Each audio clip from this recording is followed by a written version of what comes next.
Olá, galera! Tudo bem? Meu nome é Jennifer Valério, eu sou professora de Direito do Trabalho e eu vou conversar com vocês hoje sobre os princípios dentro do direito do trabalho. Cada ramo do direito possui os seus princípios próprios e tem os princípios gerais do direito. E no direito do trabalho não é diferente. Dentre esses princípios, nós vamos ter a sua função e cada princípio tem a sua aplicabilidade dentro do direito do trabalho. Os princípios, eles são, na verdade, o alicerce, né? O que vai dar sustentação ao ordenamento jurídico, no caso aqui, ao direito do trabalho. Dentre isso, nós temos as normas e as regras.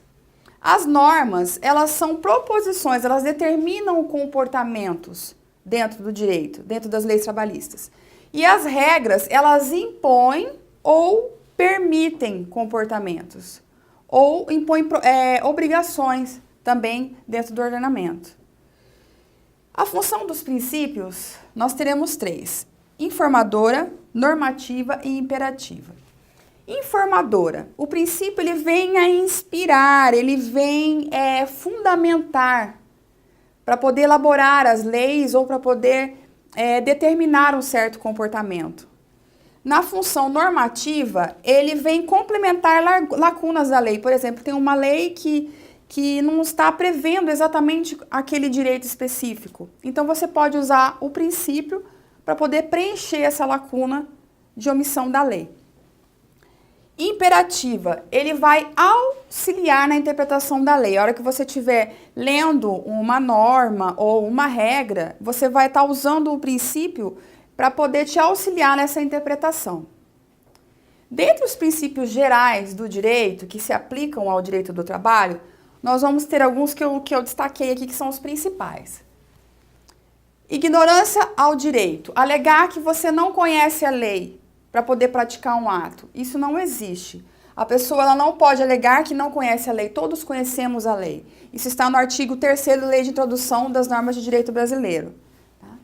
O princípio da dignidade humana. Esse princípio vem trazer proteção à honra, à imagem da pessoa e também à sua vida privada. O exercício regular do direito, ele está no artigo 188, inciso 1 do Código Civil. Não são considerados ilícitos os atos praticados no exercício regular do seu direito. Okay? Enriquecimento sem causa. É uma pessoa locupletar-se da outra para poder receber vantagem monetária. Então, isso aplica-se também ao direito do trabalho. O princípio da razoabilidade, né? Que os atos devem ser, o comportamento dentro do âmbito trabalhista deve ser com razão, com coerência, né? Dentro de uma razoabilidade geral de comportamento humano. O princípio da proporcionalidade. Não se deve ser impostas condutas com excessos, condutas que vão além daquilo que é normal, daquilo que deve ser, fazer parte do cotidiano. Esses excessos não podem acontecer, tem que ter uma razoabilidade de condutas. E o princípio da boa-fé, né, que sempre presumimos a boa-fé em primeiro lugar. A má-fé deve ser provada.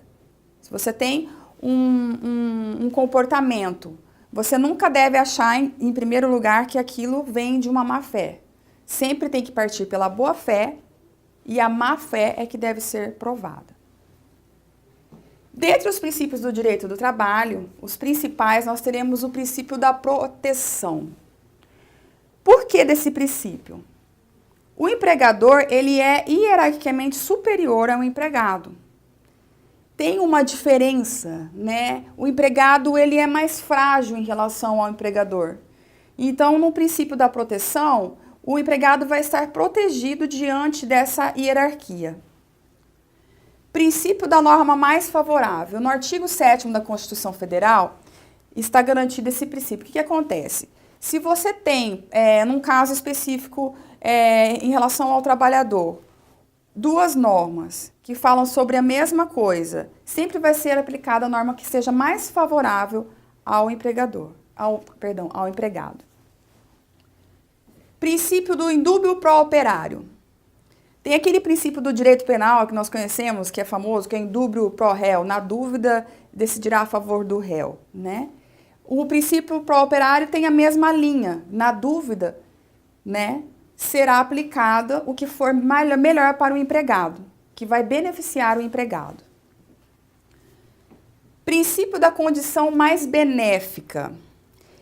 As vantagens já conquistadas pelo trabalhador, né, pelo empregado, durante o contrato de trabalho, elas não podem ser alteradas. Isso só vai acontecer, por exemplo, elas não podem ser alteradas em relação ao empregado que já está trabalhando.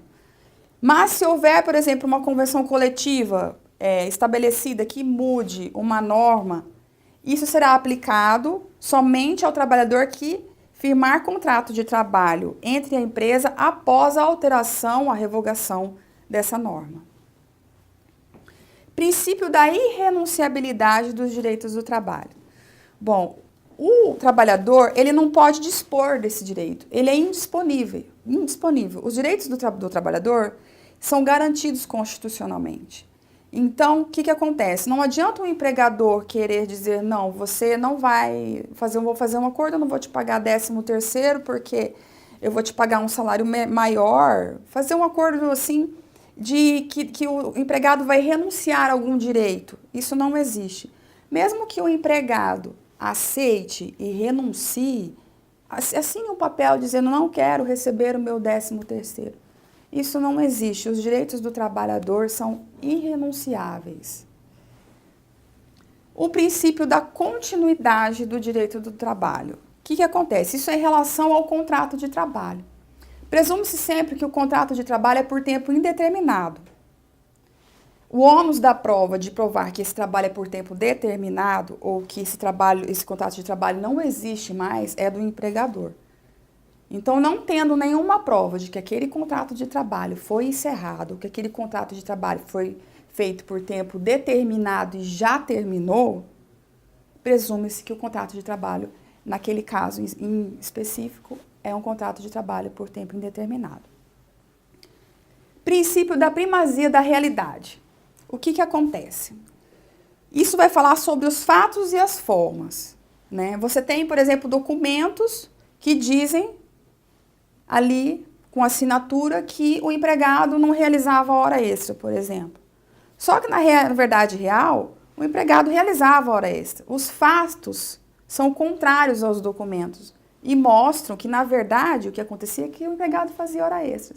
Então, quando você tem esse conflito de provas entre a prova documental e os fatos realmente, vai prevalecer a verdade real, o que acontecia ali no dia a dia mesmo do trabalhador, não o que estava no documento. Claro, no caso de que os fatos, né, trazem provas de que os documentos não têm valor, ok? Bom, eu falei com vocês agora sobre os princípios do direito do trabalho. Até a próxima aula.